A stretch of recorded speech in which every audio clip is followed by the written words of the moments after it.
आज लाली लाली होठवा से आज बरसे लाल लैया हो की रस चुएला। आज लाली लाली होठवा से आज बरसे लाल लैया हो की रस चुएला, हो की रस चुएला। ऐसे आमा के मोजरा से रस चुएला, हो की रस चुएला। ऐसे आमा के मोजरा से सुनी लाज वाली बतियाना, लाज वाली बतियाना, लाज वाली बतियाना, बोला हमरी रनिया हो करे जा छुएला।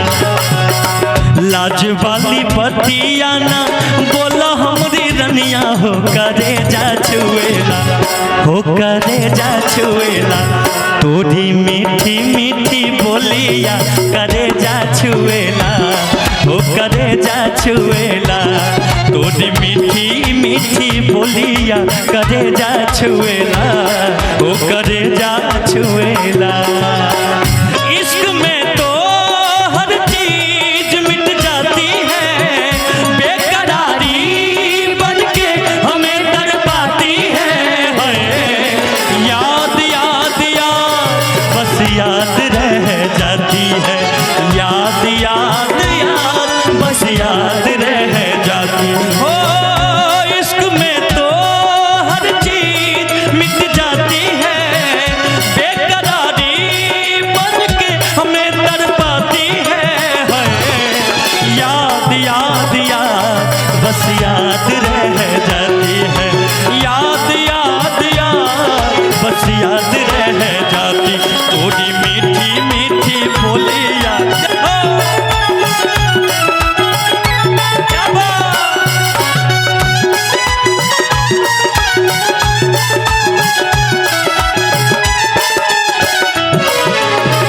भागेलू तो हमका बोलावेला अचरवा,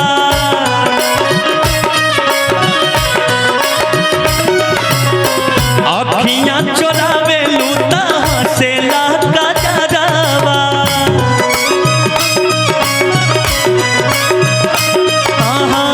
अखियां चोरावेलू तो हंसेला गजरवा, हो हंसेला गजरवा।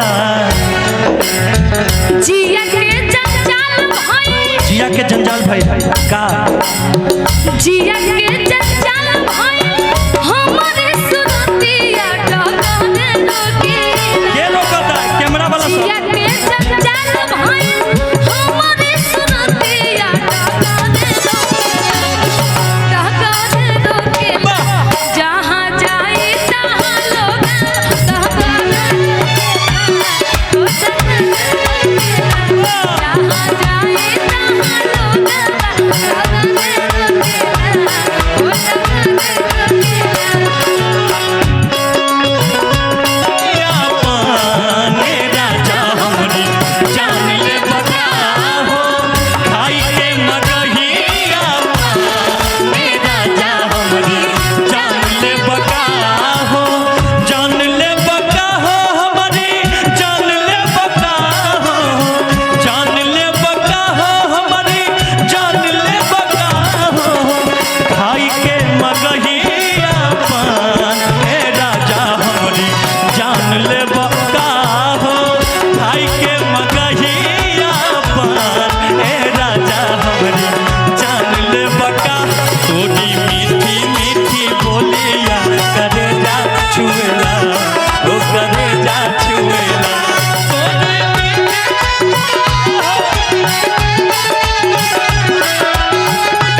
हाँ कहिए। और चले चाहे छहावा में, छहावा में। अरे बैठे चाहे भमावा हो काहे, अरे काहे मुवेला आ गोरे गहलावा के पीछे केहू काहे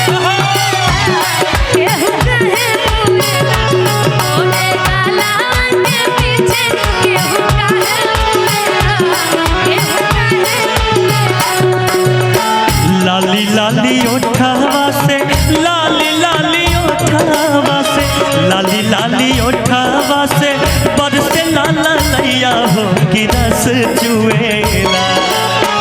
लाली लाली ओठावा से बरसे लाला लैया हो कि रस चुएला।